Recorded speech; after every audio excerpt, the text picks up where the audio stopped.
숙종시대에 전개되었던 중요 정책이라든가 백두산 정계비와 같은 사건들, 안용보고의 활약, 이런 내용을 중심으로 이제 설명을 해가겠습니다. 지난 시간에는 주로 이제 숙종시대 격화된 당쟁과 이 한국 이야기가 중심이 되었다면, 이 숙종시대의 사상이라든가 문화, 경제정책, 그리고 주요 사건들을 중심으로 이 설명을 해나가겠습니다.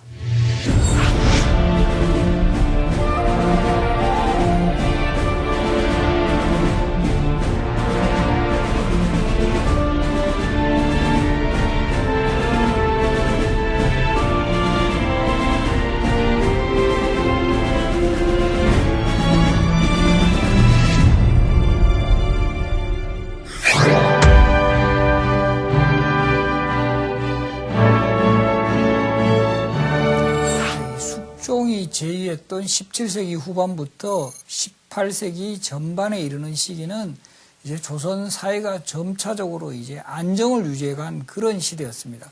사실 임진왜란, 병자호란이라는 엄청난 국난을 겪고 또 국난 이후에는 그런 전쟁의 후유증을 수습하는 이런 과정들이 계속 전개되었습니다.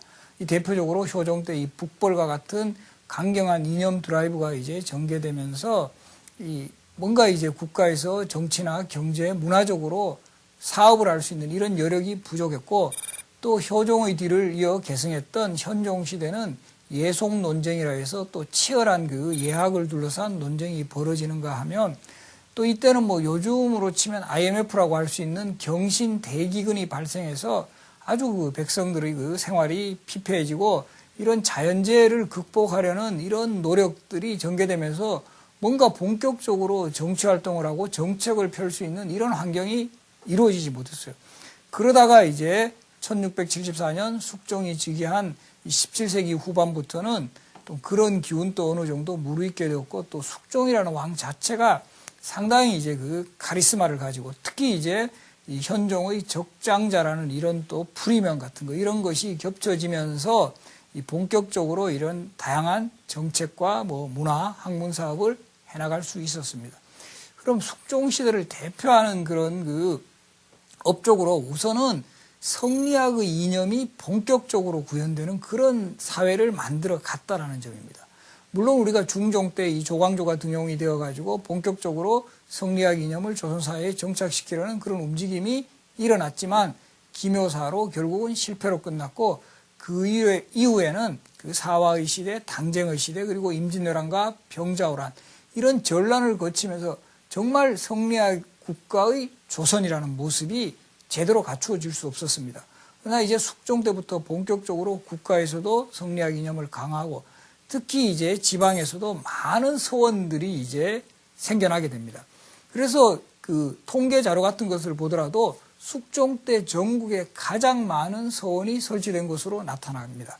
그리고 또 이제 문중별로 자신들의 어떤 조상을 모시는 그런 사후, 사당 같은 것도 유행하면서 성리학을 아주 그냥 익숙하게 실천해 나갈 수 있는 이런 조치들이 이 민간사회의 저변 확대가 된다.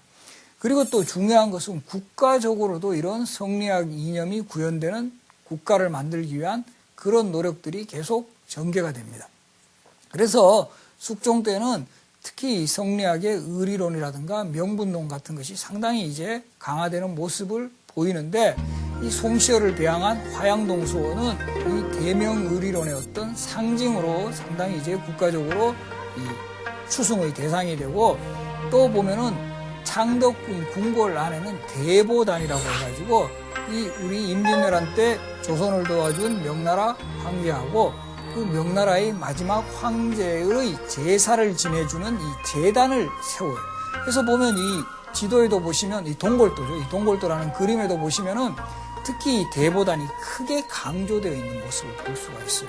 그것은 그만큼 국가적으로도 이런 대명의리론에 대해서 충실하겠다라는 이런 의지를 표명을 한 겁니다. 그리고 이런 명나라에 대한 의리론이 계속 흘러가고 있은 것을 보여주는 사례가 명나라 마지막 황제의 연호가 숭정이라는 연호인데, 이 숭정이라는 연호를 끝까지 사용해요. 실제 공식적으로는 이 청나라하고 군신 관계를 맺었기 때문에 청나라 황제의 연호를 써야 됩니다만은, 주로 뭐 국가의 문서라든가 할 수 없이 청나라가 확인할 수 있는 문서에는 청나라 연호를 사용하지만 일반 사대부들의 문집에 보면은 전부 다 숭정이라는 연호를 써요. 이 숭정은 이미 멸망한 마지막 황제죠, 명나라에. 그런데도 숭정 후 몇 년 이런 식으로 계속 명나라 황제의 연호를 사용하는 그런 그 대명의리론이 강화되는 모습도 보입니다. 그리고 이제 국가적 사업으로 또 이 성리학 이념이 구현되는 나라 만들기를 위한 대표적인 조처가 바로 단종과 사육신의 복권입니다. 이거 되게 중요한 사안입니다. 이때까지만 해도, 숙종 때까지만 해도 단종은 정식 왕으로 인정을 받지 못하고 왕자 시절의 호칭인 노상군으로 강등이 되어 있었어요. 그리고 그 무덤도 노상군 묘로 방치가 되었었고, 그 기록도 보통은 왕의 기록은 실록이라고 하지만 실록이 아닌 노상군 일기라고 했는데, 이때 숙종이 본격적으로 단종을 복권하는 조처를 취합니다. 그래서 그때의 기록이 실록에도 나타나는데, 이게 왜 그러면 단종 복권이 제대로 이루어지지 않느냐 하면, 이미 이때 뭐 소위 그 중종 때부터도 다 이 성리학 이념이 강화되면서 단종은 정말 억울하게 폐위된 왕이고 정말 왕자의 신분으로 강등이 되어서는 안 된다는 인식은 강했지만, 왜 섣불리 복원을 하지 못하냐면 단종을 복권시켜버리면은 세조 입장이 되게 난처해진다는 거죠. 조선 왕실의 입장에서 보면 자신의 선조인 세조를 부정하는 조처가 되니까 이것을 단종을 쉽게 복권을 시키지 못했어요.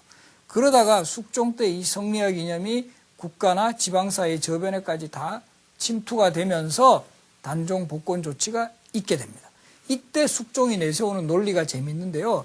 이 단종의 복권은 우리 지하에 계신 세조께서도 이것을 원했을 것이다 라는 논리를 내세웁니다.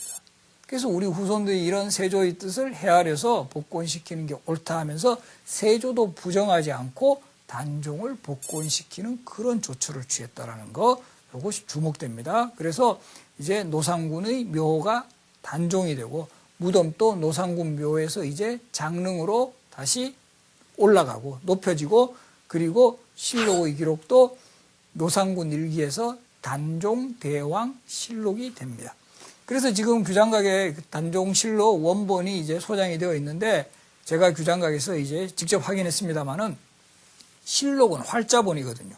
활자본이기 때문에 그 내용 하나하나마다는 다 고치지 못했어요. 그래서 그냥 내용에는 노상군 일기로 나오는데 표지만 단종대왕실록 이렇게 나와 있습니다. 이런 걸 보면 이때도 이런 작업이 상당히 그 힘들었음을 잘 보여주고 있습니다. 그러면 또 이제 단종이 복권이 되면은 이제 또 누가 또 이제 떠오르게 되죠? 바로 단종을 위해 희생을 당했던 사육신. 사육신에 대한 복권 조처가 이루어지는 것도 바로 숙종 때입니다. 그래서 이때도 이제 그 숙종이 내세우는 논리 중에 하나는, 이 사육신은 당대에는 난신이었지만, 어지럽게 한 신하였지만 후대의 기준으로 보면 이건 충신이 분명하다 해서 단종의 복권 조치와 더불어 사육신의 복권이 이루어진다는 것. 그래서 성산문, 박팽년, 하위지, 이계, 유성원, 유흥부 등 6명의 사육신이 이제 정말 국가의 어떤 보상의 대상이 되었다는 이런 사실. 그래서 단종과 사육신의 복권은 성리학 이념이 본격적으로 구현되는 그런 나라를 만들려는 이 숙종시대의 시대정신이 함축이 되어 있다는 거, 이거 잘 기억해 주십시오. 그래서 이 숙종시대는 비록 숙종이 사사시킨 인물이기는 했지만, 송시열은 1689년 갑술한국이 1689년 기사한국에 사약을 받았지만 1694년 서인들 집권 이후로 바로 이제 복권이 됩니다. 복권이 되면서 여기서도 우리 송시열과 같은 인물은 끝까지 명나라에 대해서 의리를 지키고 성리학의 이념을 구현했던 학자라는 점을 인정받아서 송시열의 문집도 제목을 정할 때 보통 우리가 다른 학자들 문집 보면 다 무슨 집이거든요. 퇴계집, 율곡집, 뭐 화담집 이런 호를 따서 집자를 쓰는데, 송시열의 문집만 유일하게 송자대전이라는 명칭을 써요. 송시열에게 자자라는 호칭을 부여할 정도로 송시열을 부각을 시켰다는 거죠. 공자, 맹자, 주자에 버금가는 송자다. 이런 이 추승의 대상이 됩니다. 지금 우리 보면은 자자 이름 붙은 학생들 상당히 부담 느끼는 학생 많은데 조선시대에 태어나면 자자는 최고 영예였다라는 거 이거 잘 기억해 두시기 바랍니다. 그리고 이 숙종 때부터 이제 청나라가 이제 중원을 차지했지만 저들은 실제로는 야만국이고 문명국이 아니다. 그래서 선진 중국에 발달한 선진 문명을 직접적으로 계승한 나라는 우리 조선이다라고 생각을 해서 작은 중화라는 의미에서 소중화 사상이라든가 이제 아예 우리 조선이 중화다라는 의미에서 조선 중화 사상이 또 상당히 이제 발전하면서 조선의 학문과 문화에 대한 자부심 같은 것이 고양이 되어 나가는 시기도 바로 숙종 시대부터입니다. 그래서 이러한 흐름들은 숙종, 영조, 정조 시대를 거치면서 조선을 대표하는 시대 사상으로 자리를 잡게 된다는 사실 이것도 잘 기억을 하시기 바랍니다.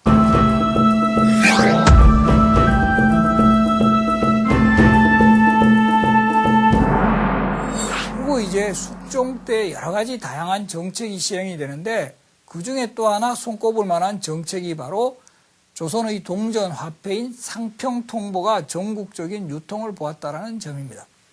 여러분들 조선시대 조선 건국 초기부터 다 화폐 있었습니다. 그죠? 동전도 있었고 뭐 조선통보니 뭐 팔방통보니 하는 동전도 있었고 또 저하라고 해가지고 종이돈도 있었고 심지어는 그 활촉으로 이제 화폐를 만드는 이런 화폐들이 제작이 되었지만 실용화는 거의 되지 못했어요.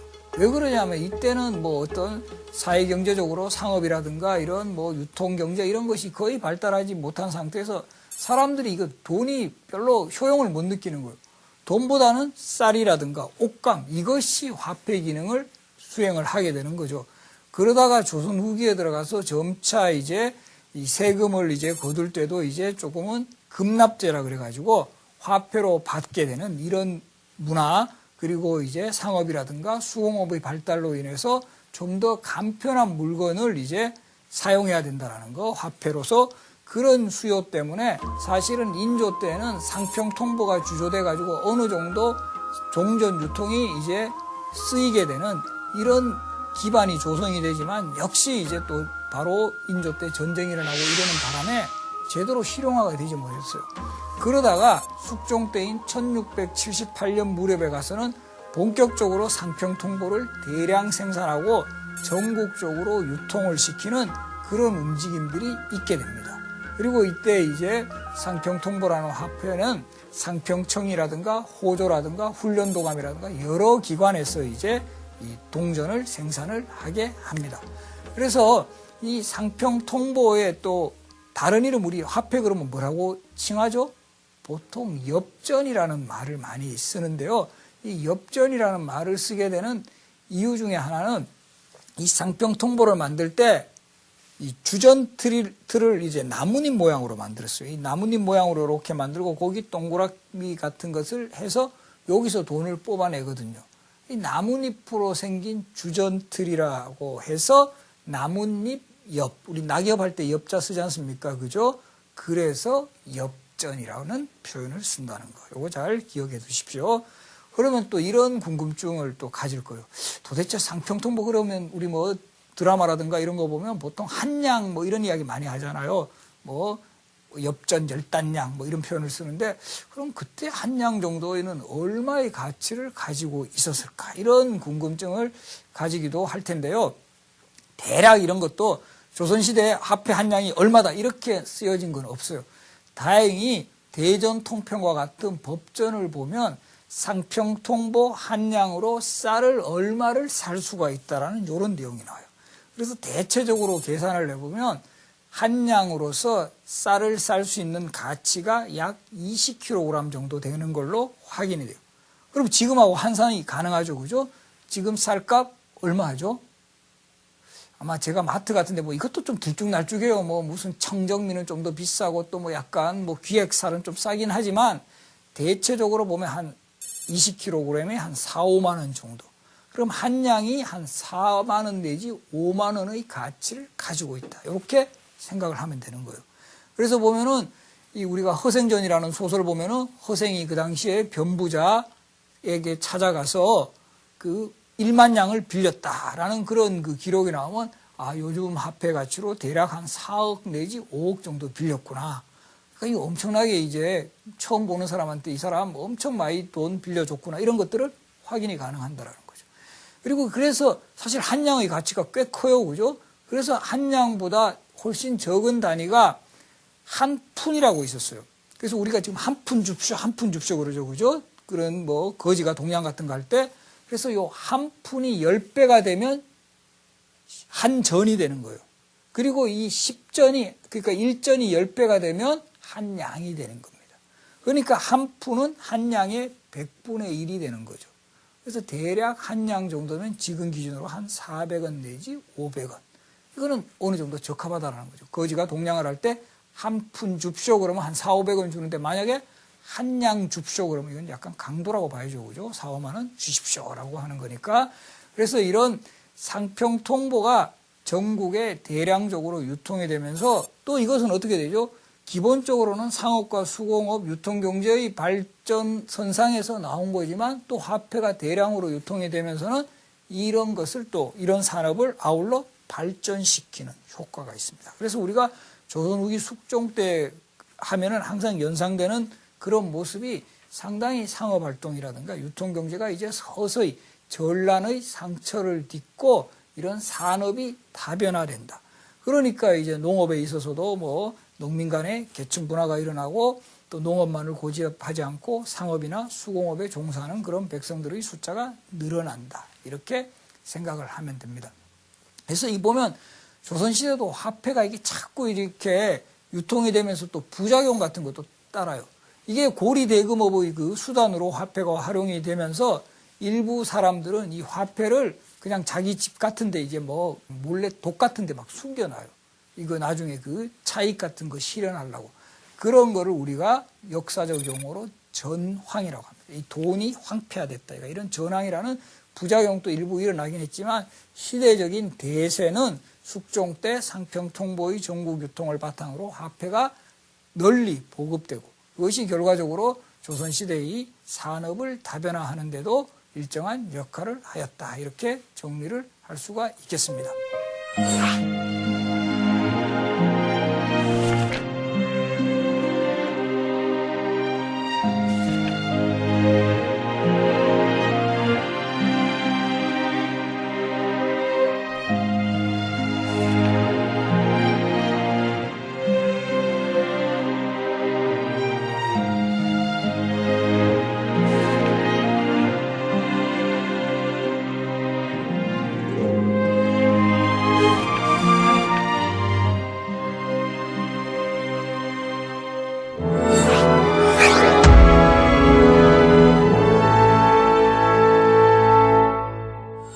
시대 하면 여러 인물도 등장하는데요. 우리 역사적 인물. 특히 최근에 우리 독도의 문제와 관련해가지고 항상 거론되는 인물. 누구가 있죠? 그 안용복이라는 인물이 있습니다. 안용복. 그래서 안용복이 숙종 때 울릉도와 독도 일대를 직접 답사하고 나서 이 지역이 우리 영토임을 확인하고 실제 일본까지 가서 일본의 그 대마도주에게 우리 땅이라는 것까지 확인을 받고 온 그런 그 상황이 벌어졌던 시기도 바로 숙종 때입니다. 근데 이런 것도 보면 조금은 안타까웠던 게 이런 조처에 대해서 정부는 상당히 미온적이었어요. 오히려 안용복이 그 문제 같은 거 이런 것을 더 크게 확대시켰다고 해가지고 오히려 뭐 감옥에 가두기도 하려는 그런 움직임이 일어났다는 거예요. 그리고 우리 숙종 시대 하면은 또 하나 이제 떠오르는 인물 도적이 또 이때 횡행을 많이 했어요. 특히 숙종실록 기록을 보면은 검계라 그래가지고 칼 쓰는 이런 그 조직들 이런 사람들도 유행했다는 게 기록이 나와요. 요즘으로 치면 약간 뭐 조폭 이미지 이런 것도 있을 수 있어요. 그런 그 시대상이 아무래도 이것도 보면 빈부차가 형성되고 또 이제 가난한 백성이 이제 자꾸 양산되니까 이런 조금은 폭력적인 이런 분위기가 일부 형성되고 특히 이 시대에 그 황해도 일대를 중심으로 상당히 이제 경기도 일대까지 이 도적으로서 명성을 떨친 인물 장길산이라는 인물이 등장을 합니다. 장길산. 그래서 보면 우리 조선의 역사에서 3대 도적으로 평가받고 있는 사람이 홍길동, 그리고 임꺽정, 그리고 장길산입니다. 그래서 우리 성호사설을 쓴 대표적인 실학자 성호이익 선생은 이 조선의 3대 도적으로 이 세 사람을 꼽아요. 홍길동, 그다음에 임꺽정, 장길산. 그런데 지금은 오히려 이런 사람들이 의적 분위기가 되게 강해요. 그죠? 홍길동 같은 경우도 소설, 허균이 쓴 소설 홍길동전으로 탄생하면서 대표적인 의적이 되었고, 임꺽정은 그 일제시대 벽초 홍명이라는 사람이 역시 소설을 쓰면서 아주 유명한 의적으로 거듭 태어났고, 또 우리 장길산이라는 인물에 대해서도 최근에 와서 지금 소설로 많이 회자되고 있는 인물입니다. 근데 우리가 이제 뭐 주의해야 할 것은 그 시대에는 도적일 뿐이었다라는 사실. 그때는 철저하게 도적으로 인식이 되고 있었고, 그 시대에도 상당히 이제 관군들이 곤욕을 치러요.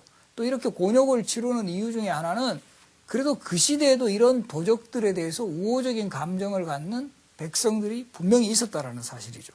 이 탄관오리를 상당히 혼내주거나 약간의 백성의 편에 서서 활동하는 이런 도적에 대해서 우호적인 입장을 보이는 그런 그 계층들이 많았기 때문에 관군에서 이들을 체포하는데 상당히 힘들어하는 그런 장면들이 많이 나옵니다.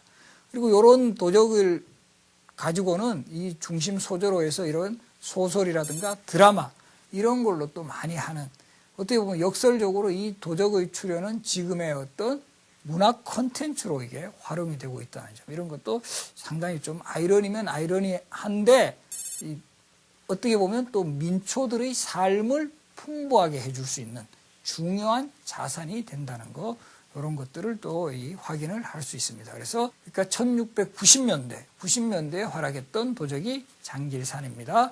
그리고 홍길동, 실존인물 홍길동은 연산군 시대에 활약했던 도적이고, 임꺽정은 명종시대에 활약했던 도적입니다. 그리고 이 숙종시대 또 하나 이제 두드러지는 그 현상 중에 하나는 국방 문제에 상당히 이제 관심을 가진 왕이 바로 숙종이었다는 거. 그래서 우리가 사실은 그 효종 때 적극적으로 이 북벌을 추진하려는 그런 계획도 세우고 구상도 세웠지만 효종 때는 잘 되지 않았다 그랬죠. 그죠? 오히려 숙종 초반에 윤유라는 사람이 배출이 되면서 뭔가 그 당시 그 중국의 그 혼란한 정세, 특히 오상계의 난이 일어나면서 뭔가 이제 그 청나라의 그 영향력이 조선 쪽에 조금은 없었던 이런 시점을 잡아서 북벌론이 본격적으로 전개됩니다. 그런 흐름이 이어서인지 숙종은 상당히 국방 강화에 노력을 합니다. 그래서 이 숙종이 국방 강화에 노력한 대표적인 사례가 강화도에 본격적으로 돈대들을 설치하기 시작해요. 그래서 우리가 그 고려시대에도 그 몽고족의 침입이 있을 때 강화도로 피난을 갔고, 조선시대에도 정묘호란이 일어났을 때 강화도로 피난 갔죠. 그죠? 그런 그 강화도는 계속 국방상의 가장 안전한 지대로 이미 판정이 나 있었고, 이 강화도를 좀 더 군사적으로 육성을 하는 것이 훗날 또 어떤 뭐 정치적인 문제가 있거나 또 외란이 일어났을 때, 외적의 그 어떤 침략이 일어났을 때 우리가 들어갈 수 있는 곳이다, 피난할 수 있는 곳이다 라고 판단을 해가지고 강화도에 특히 해안시설을 중심으로 이렇게 돈대를 되게 이제 확충을 합니다.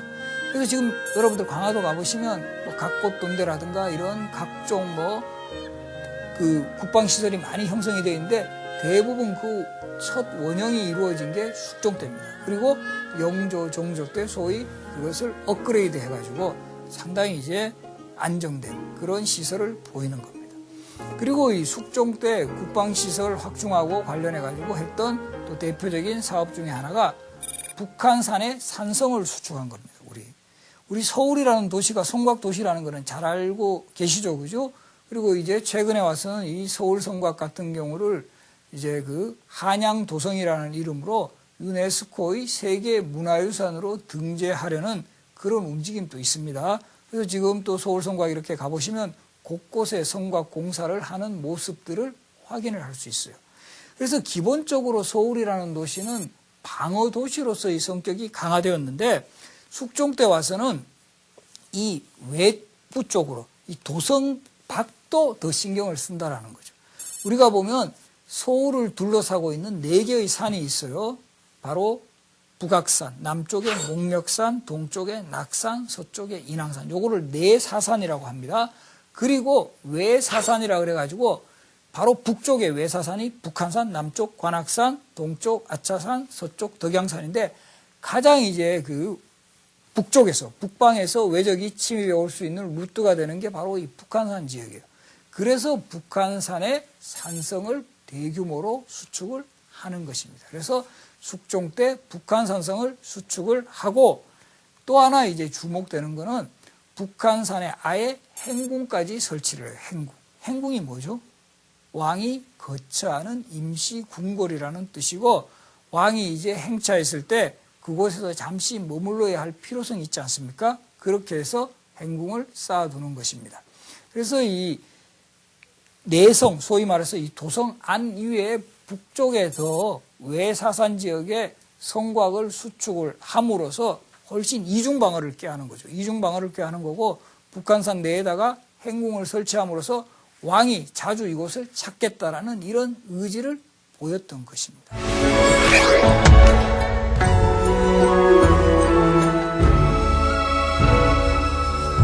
숙종시대는 보면 청나라하고의 국경 분쟁도 상당히 전개가 되던 시대였어요. 이 청나라, 특히 왜 이때가 그 국경 문제가 일어났냐면 청나라 황제 강희제라는 황제도 상당히 이제 야심이 강했던 왕이에요. 그래서 그 남쪽, 뭐 저쪽, 서쪽으로는 저 티베트 지역까지 그리고 동쪽에 바로 이 요동 지역에까지 상당히 신경을 쓰면서 사신들을 자주 보내가지고 자신들의 영토를 확장하려는 그런 야심을 상당히 보입니다. 그 과정에서 1712년 백두산 정계비 사건이 일어나요. 그래서 이 청나라 사신인 목국동이라는 사람이 와서 우리 조선의 그 대표하고 결국은 서로 양국 간의 이런 국경을 확정하자 해서 백두산에 정계비를 세우고 거기다가 이 글자를 씁니다. 동위, 토문, 서위, 압록. 동쪽으로는 토문강으로 하고 서쪽으로는 압록강을 경계로 한다. 서쪽을 압록강으로 한다라는 데 대해서는 별로 이견이 없는데 동쪽을 토문강으로 한다라는 것에 대해서는 서로 생각이 달랐던 거예요. 저 청나라 쪽에서는 두만강으로 한다라고 생각을 했기 때문에 당연히 압록강과 두만강 밖에 지금의 간도 지역은 청나라 땅이라고 주장을 한 거고 우리 조선 측에서는 토문강이 송화강이다. 저 요동에서도 훨씬 벗어난 송화강이니까 지금의 간도 지역은 우리 조선 땅이다라고 생각을 했기 때문에 사실은 숙종 때 이후 사실 20세기까지도 우리 그러니까 조선 주민 나아가서는 우리 대한민국 백성들까지도 국민들까지도 다 이 간도 지역에 살게 되었다는 거죠. 그렇기 때문에 간도 지역은 계속적으로 분쟁 지역이 되었고 현재는 안타깝지만 지금 이제 북한하고 이제 중국이 이제 국경 분쟁이 일어났는데 거의 현실적으로는 두만강 바깥 또 압록강 바깥이 지금의 뭐 간도 요동 지역이라고도 합니다만은 이 지역은 다 중국 땅이 되었던 안타까운 그 현실입니다. 그리고 이 백두산 정계비를 정할 때 또 하나 우리가 주목해야 될 것은 이때 김진함, 김경문 부자라 그래가지고 역관들이 상당히 큰 활약을 해요. 중국 그 청나라 사신을 맞이했을 때도 이들이 그 탁월한 이런 외교력으로 우리 어떤 조선에 유리한 그런 상황을 만들어 갑니다. 그래서 우리 이런 보면 큰 일을 했을 때 이 왕이라든가 높은 관리들만 신경을 쓰고 실제 실무 작업을 맡았던 사람들에 대해서는 좀 평가가 인색한데 우리 백두산 정계비 사건에서도 적극적인 역할을 했던 김진함, 김경문 이 역관 부자들의 활약도 꼭 기억을 하시기 바랍니다. 그리고 이 숙종 역시 정말 저 요동 지역, 만주 지역을 우리가 차지하겠다라는 이런 생각이 있었던 것 같아요. 그래서 숙종 시대에 이 이명이라는 사람을 청나라의 사신으로 보내면서 요즘 개념으로 하면 아주 그 비밀 프로젝트를 수행해 오게 해요. 바로 이 요동 지역의 국경을 그린 지도를 꼭 확보해 오라라는 이런 명을 내립니다. 그래서 이명이 이제 사신으로 청나라에 가면서 이 지도를 입수하기 위해서 상당히 노력을 합니다. 그러나 예나 지금이나 이런 지도는 군사 기밀로 취급되는 경우가 많기 때문에 이것을 쉽게 뭐 보여주지 않아요. 그래서 이 이명이 생각해낸 게 아주 그 청나라 사신을 잘 구슬러 가지고 그러면 이거 잠시라도 좀 빌려달라. 내가 조금이라도 보고 싶다. 이렇게 해서 좀 우호적인 분위기를 형성한 다음에 그 청나라의 중요한 지도들, 특히 국방 지도들, 이런 지도들을 입수를 해가지고 이것을 가지고 지금처럼 뭐 카메라도 없고 뭐 스마트폰도 없을 때입니다. 어떻게 해야 되죠? 하원들. 이때 우리가 중국에 사신으로 가거나 일본으로 사신 갈 때 꼭 하원들이 따라갑니다. 마치 요즘에 그 사진 기자가 동행하는 거하고 비슷한 역할을 하는 거죠. 그래서 이 하원들을 시켜가지고 이걸 밤새도록 그리게 하는 겁니다. 잠시 빌렸을 때.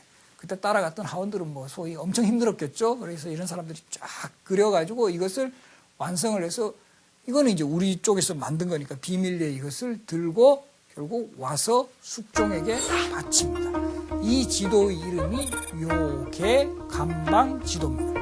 요 지역은 지금 우리 요동 요소라고 그럴 듯이 우리 지금 약간 그 국경을 넘어서 요동 지역 있는 요 지역, 그리고 계 지역은 중국의 북경 지역을 계 지역이라고 그래요. 요 지역과 계 지역을 연결하는 북방지도라는 뜻으로 요계 관방지도를 가지고 와서 숙종에게 바칩니다. 숙종이 되게 감격하죠.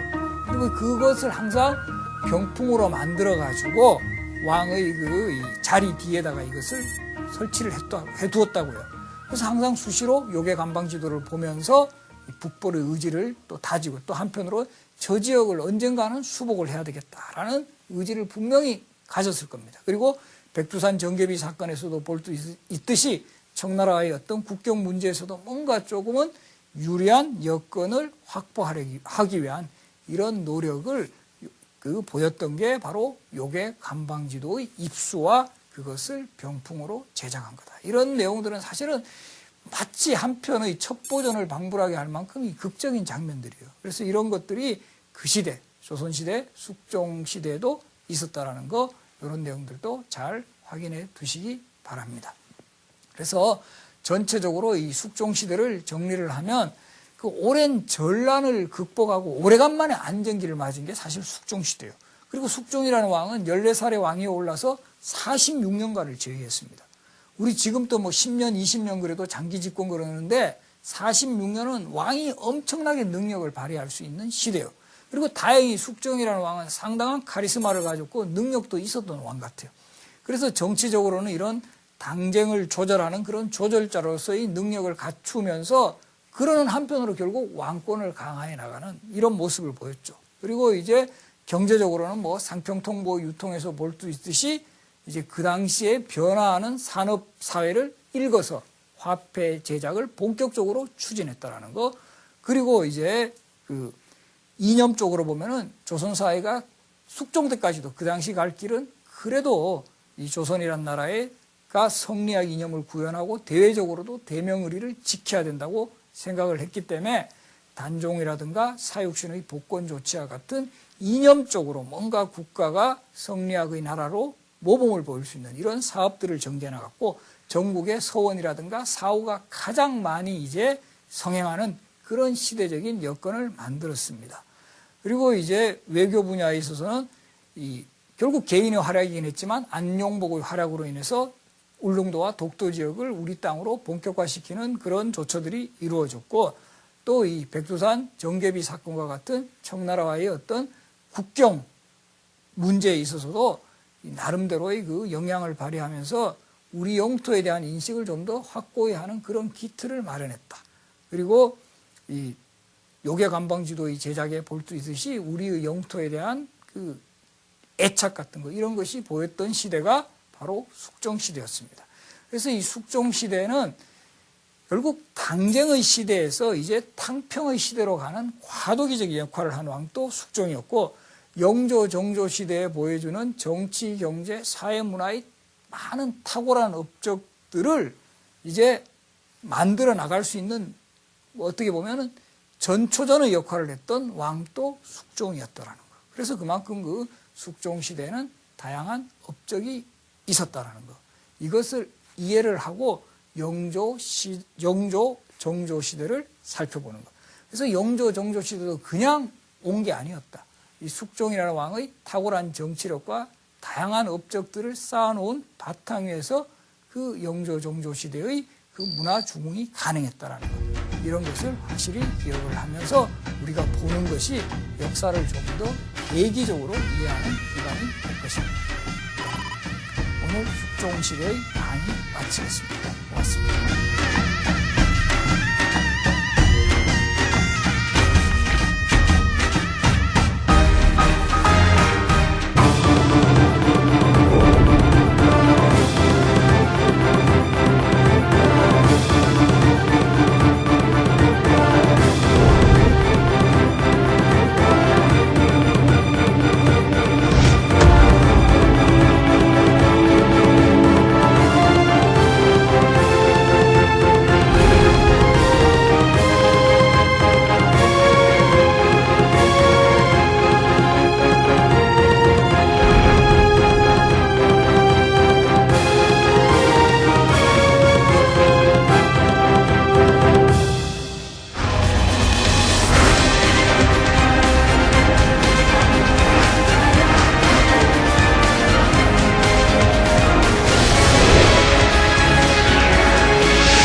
이런 의지를 표명을 한 겁니다.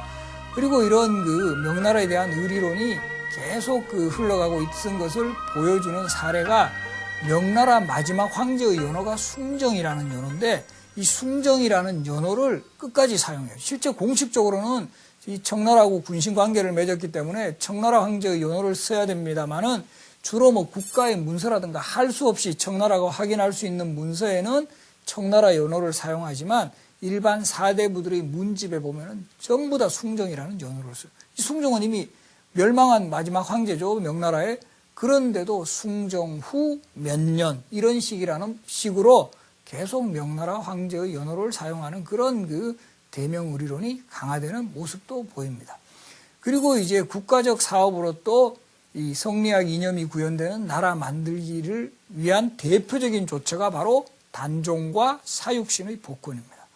이거 되게 중요한 사안입니다. 이때까지만 해도, 숙종 때까지만 해도 단종은 정식 왕으로 인정을 받지 못하고 왕자 시절의 호칭인 노상군으로 강등이 되어 있었어요.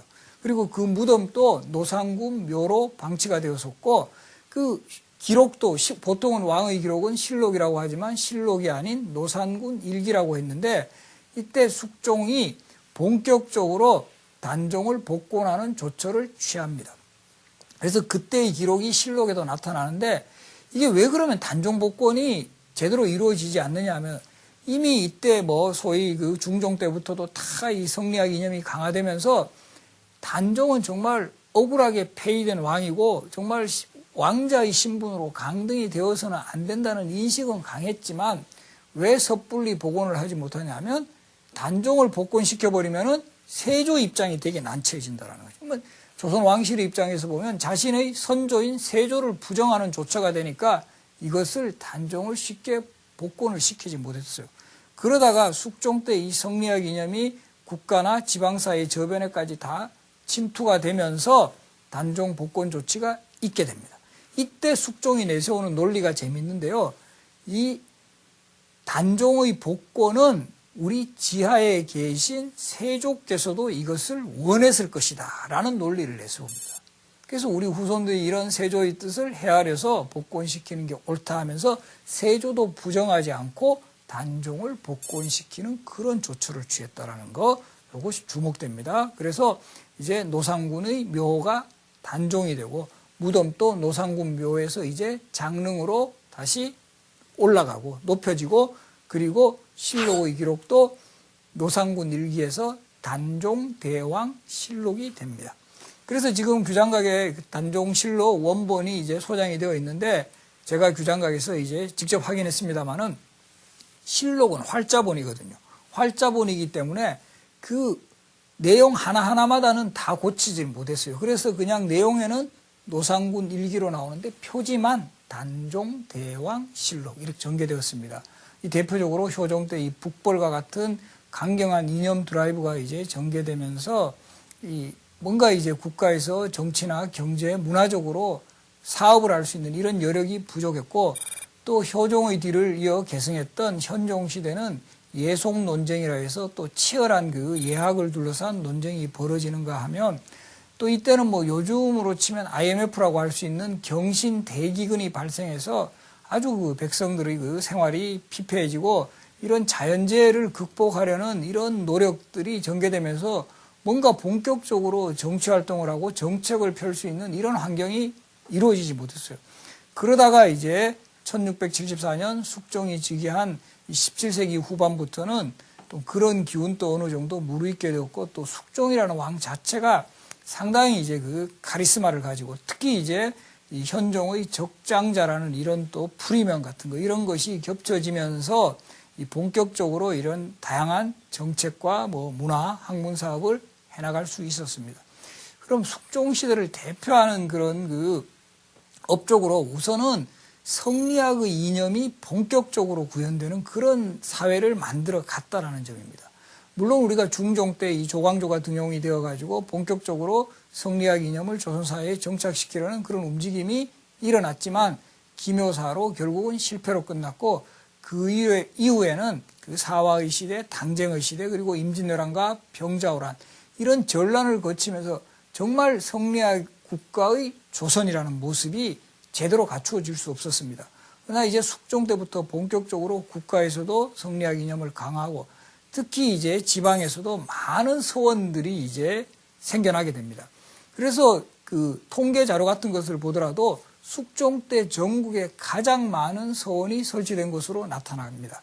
그리고 또 이제 문중별로 자신들의 어떤 뭐 조상을 모시는 그런 사후, 사당 같은 것도 유행하면서 그 성리학을 아주 그냥 익숙하게 실천해 나갈 수 있는 이런 조치들이 이 민간사회의 저변 확대가 된다. 그리고 또 중요한 것은 국가적으로도 이런 성리학 이념이 구현되는 국가를 만들기 위한 그런 노력들이 계속 전개가 됩니다. 그래서 숙종 때는 특히 성리학의 의리론이라든가 명분론 같은 것이 상당히 이제 강화되는 모습을 보이는데, 이 송시열을 배양한 화양동 소원은 이 대명의리론의 어떤 상징으로 상당히 이제 국가적으로 이 추승의 대상이 되고, 또 보면은 창덕궁 궁궐 안에는 대보단이라고 해가지고 이 우리 임진왜란 때 조선을 도와준 명나라 황제하고 그 명나라의 마지막 황제의 제사를 지내주는 이 제단을 세워요. 그래서 보면 이 지도에도 보시면 이 동골도죠. 이 동골도라는 그림에도 보시면은 특히 이 대보단이 크게 강조되어 있는 모습을 볼 수가 있어요. 그것은 그만큼 국가적으로도 이런 대명의리론에 대해서 충실하겠다라는 게 나와 있습니다. 이런 걸 보면 이때도 이런 작업이 상당히 그 힘들었음을 잘 보여주고 있습니다. 그러면 또 이제 단종이 복권이 되면은 이제 또 누가 또 이제 떠오르게 되죠? 바로 단종을 위해 희생을 당했던 사육신. 사육신에 대한 복권 조처가 이루어지는 것도 바로 숙종 때입니다.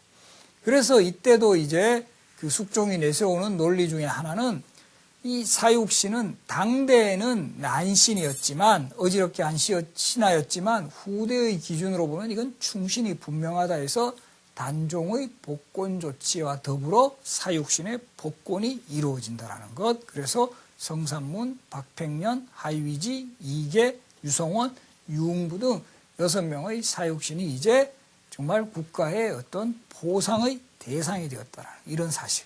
그래서 단종과 사육신의 복권은 성리학 이념이 본격적으로 구현되는 그런 나라를 만들려는 이 숙종시대의 시대정신이 함축이 되어 있다는 거, 이거 잘 기억해 주십시오. 그래서 이 숙종시대는 비록 숙종이 사사시킨 인물이기는 했지만, 송시열은 1689년 갑술한국이 1689년 기사한국의 사약을 받았지만 1694년 서인들 집권 이후로 바로 이제 복권이 됩니다. 복권이 되면서 여기서도 우리 송시열과 같은 인물은 끝까지 명나라에 대해서 의리를 지키고 성리학의 이념을 구현했던 학자라는 점을 인정받아서 송시열의 문집도 제목을 정할 때 보통 우리가 다른 학자들 문집 보면 다 무슨 집이거든요. 퇴계집, 율곡집, 뭐 화담집 이런 호를 따서 집자를 쓰는데 송시열의 문집만 유일하게 송자대전이라는 명칭을 써요. 송시열에게 자자라는 호칭을 부여할 정도로 송시열을 부각을 시켰다는 거죠. 공자, 맹자, 주자의 버금가는 송자다. 이런 이 추승의 대상이 됩니다. 지금 우리 보면은 자자 이름 붙은 학생들 상당히 부담 느끼는 학생 많은데 조선시대에 태어나면 자자는 최고 영예였다라는 거 이거 잘 기억해 두시기 바랍니다.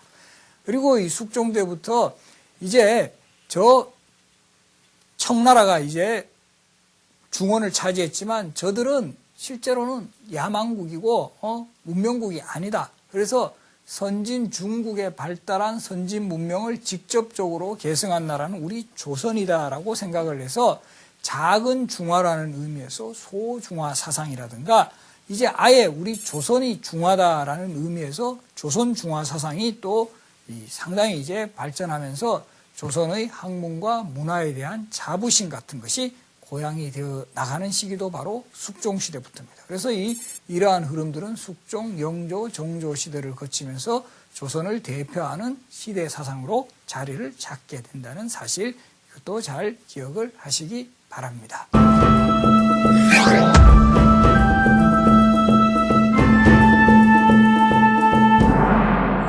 그리고 이제 숙종 때 여러 가지 다양한 정책이 시행이 되는데 그 중에 또 하나 손꼽을 만한 정책이 바로 조선의 동전 화폐인 상평통보가 전국적인 유통을 보았다라는 점입니다.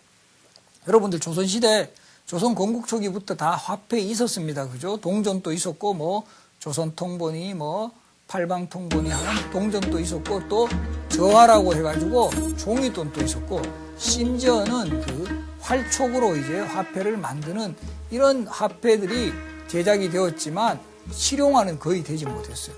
왜 그러냐면 이때는 뭐 어떤 사회경제적으로 상업이라든가 이런 뭐 유통경제 이런 것이 거의 발달하지 못한 상태에서 사람들이 이거 돈이 별로 효용을 못 느끼는 거예요. 돈보다는 쌀이라든가 옷감 이것이 화폐 기능을 수행을 하게 되는 거죠. 그러다가 조선 후기에 들어가서 점차 이제 이 세금을 이제 거둘 때도 이제 조금은 급납제라 그래가지고 화폐로 받게 되는 이런 문화 그리고 이제 상업이라든가 수공업의 발달로 인해서 좀 더 간편한 물건을 이제 사용해야 된다는 거 화폐로서 그런 수요 때문에 사실은 인조 때는 상평통보가 주조돼 가지고 어느 정도 종전 유통이 이제 쓰이게 되는 이런 기반이 조성이 되지만 역시 이제 또 바로 인조 때 전쟁이 일어나고 이러는 바람에 제대로 실용화가 되지 못했어요. 그러다가 숙종 때인 1678년 무렵에 가서는 본격적으로 상평통보를 대량 생산하고 전국적으로 유통을 시키는 그런 움직임들이 있게 됩니다. 그리고 이때 이제 상평통보라는 화폐는 상평청이라든가 호조라든가 훈련도감이라든가 여러 기관에서 이제 이 동전을 생산을 하게 합니다. 그래서 이 상평통보의 또 다른 이름 우리 화폐 그러면 뭐라고 칭하죠? 보통 엽전이라는 말을 많이 쓰는데요. 이 엽전이라는 말을 쓰게 되는 이유 중에 하나는 이 상평통보를 만들 때 이 주전 틀을 이제 나뭇잎 모양으로 만들었어요. 이 나뭇잎 모양으로 이렇게 만들고 거기 동그라미 같은 것을 해서 여기서 돈을 뽑아내거든요. 이 나뭇잎으로 생긴 주전 틀이라고 해서 나뭇잎 엽, 우리 낙엽할 때 엽자 쓰지 않습니까? 그죠? 그래서 엽전이라는 표현을 쓴다는 거. 요거 잘 기억해 두십시오. 그러면 또 이런 궁금증을 또 가질 거예요. 도대체 상평통보 그러면 우리 뭐 드라마라든가 이런 거 보면 보통 한양 뭐 이런 이야기 많이 하잖아요. 뭐 엽전 열단양 뭐 이런 표현을 쓰는데 그럼 그때 한양 정도에는 얼마의 가치를 가지고 있었을까? 이런 궁금증을 가지기도 할 텐데요. 대략 이런 것도 조선시대 화폐 한 양이 얼마다 이렇게 쓰여진 건 없어요. 다행히 대전통평과 같은 법전을 보면 상평통보 한 양으로 쌀을 얼마를 살 수가 있다라는 이런 내용이 나와요. 그래서 대체적으로 계산을 해보면 한 양으로서 쌀을 살 수 있는 가치가 약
이번 시간에는 숙종 시대에 전개되었던 중요 정책이라든가 백두산 정계비와 같은 사건들, 안용보고의 활약 이런 내용을 중심으로 이제 설명을 해가겠습니다.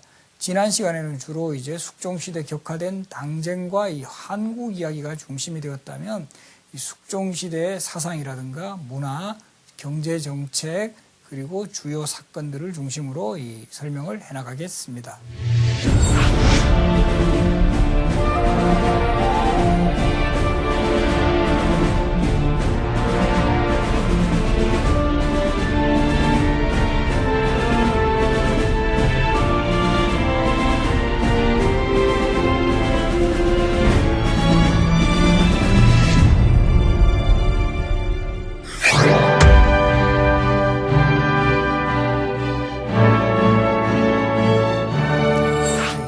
숙종이 제위했던 17세기 후반부터 18세기 전반에 이르는 시기는 이제 조선 사회가 점차적으로 이제 안정을 유지해간 그런 시대였습니다. 사실 그 임진왜란, 병자호란이라는 엄청난 그 국난을 겪고 또 국난 이후에는 그런 전쟁의 후유증을 수습하는 이런 과정들이 계속